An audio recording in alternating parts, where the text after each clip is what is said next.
കണ്ണൂർ ഇരിക്കൂർ ഉപജില്ലാ സ്കൂൾ കലോത്സവത്തിലെ രണ്ടാം ദിനം UP വിഭാഗം കന്നഡ പദ്യം ചൊല്ലൽ മത്സരത്തിൽ ഫസ്റ്റ് A ഗ്രേഡ് നേടിയ മോനാണിപ്പോൾ ട്രൂ മീഡിയ കേരളയോടൊപ്പം ഉള്ളത്. എന്താ മോന്റെ പേര്? Able John. Able George. ഏതാ സ്കൂൾ? ജോൺ. Able John. ഏതാ സ്കൂള്? വൈത്തൂർ സ്കൂൾ ഉളിക്കൽ. ഉളിക്കല്ലേ. എത്ര ക്ലാസ്സിലാണ് മോൻ പഠിക്കുന്നത്? 5ാം ക്ലാസ്. 5ാം ക്ലാസ്സിൽ. ഇപ്പൊ കന്നഡ പദ്യം ചൊല്ലലാണ് ഫസ്റ്റ് A ഗ്രേഡ് കിട്ടി. എത്ര പേരുണ്ടായിരുന്നു മത്സരത്തിന്? അത്യാവശ്യം കുറെ പേരുണ്ടായിരുന്നു. ആരാ ഈ പാട്ട് പദ്യം പഠിപ്പിച്ചെന്നാരാ? പഠിപ്പിച്ചത് എന്റെ സ്കൂളിലെ ജയമോൾ ടീച്ചർ എന്ന് പറഞ്ഞ ഒരു ടീച്ചറുണ്ട്. ആ ടീച്ചർ പഠിപ്പിച്ചായിരുന്നു. അടിപൊളിയായിരുന്നു. നമ്മുടെ ട്രൂ മീഡിയ കേരളയിലെ പ്രേക്ഷകർക്ക് വേണ്ടി ഒന്ന് പാടിത്തരുമോ? ഓക്കെ. ഫുള്ളും വേണോ? വേണ്ട, കുറച്ച്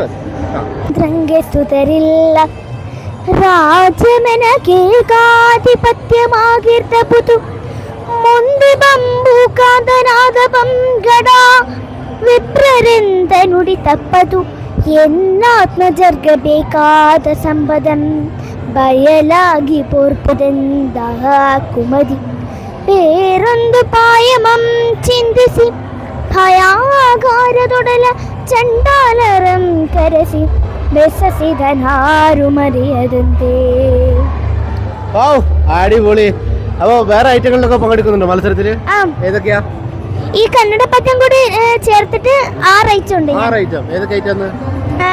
ദേശഭക്തി ഗാനം, സംസ്കൃത സംഘഗാനം, പിന്നെ ഒരു ഗ്രൂപ്പ് സോങ്, പിന്നെ വന്ദേ മാതരം ഗ്രൂപ്പ് സോങ്, പിന്നെ കന്നഡ പദ്യ ചൊല്ലല്, ഉറുദു ഗസൽ. വലിയൊരു കലാകാരനാണല്ലേ?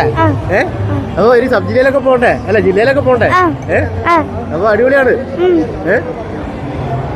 എന്താണ് നമ്മുടെ വീട്ടുകാരുടെയും കൂട്ടുകാരുടെയും ഒക്കെ സപ്പോർട്ട്? അവരൊക്കെ നല്ല ഫാനാണ്. മോന്റെ ആഗ്രഹം എന്താ? ഭാവിയിൽ ആരാകാനാണ് ആഗ്രഹം? വലിയ പാട്ടുകാരനാവാൻ. അപ്പോ നമ്മുടെ വലിയ പാട്ടുകാരനാകാനാണ് മോന് ആഗ്രഹം. നമ്മുടെ ഗാനഗന്ധർവൻ യേശുദാസൻ സാറിനെ പോലെയൊക്കെ അല്ലേ? ഏറ്റവും ഇഷ്ടപ്പെട്ട ഗായകനാരാ? ദാസങ്കിൾ. അപ്പോൾ നമ്മുടെ ദാസേട്ടൻ്റെ ഏറ്റവും ഇഷ്ടപ്പെട്ട ഒരു മോനാണ്. ദാസേട്ടന് ഏറ്റവും ഇഷ്ടപ്പെട്ട മോനാണ്. അപ്പോൾ നമ്മുടെ ഇരിക്കൂർ മലയോര മേഖലയിലെ ഇരിക്കൂർ ഉപജില്ലാ സ്കൂൾ കലോത്സവത്തിൽ കന്നഡ പദ്യം ചൊല്ലലിൽ അതോടൊപ്പം തന്നെ ഈ കലോത്സവത്തിൽ 6ഓളം ഐറ്റങ്ങൾക്കൊക്കെ പങ്കെടുക്കുന്ന മോനാണ് വൈത്തൂർ UP സ്കൂൾ ഉളിക്കലിലെ ഈ കൊച്ചുമോൻ. അപ്പോൾ മോൻ എല്ലാവിധ ആശംസകളും ട്രൂ മീഡിയ കേരള നേരുകയാണ്. Okay, thank you.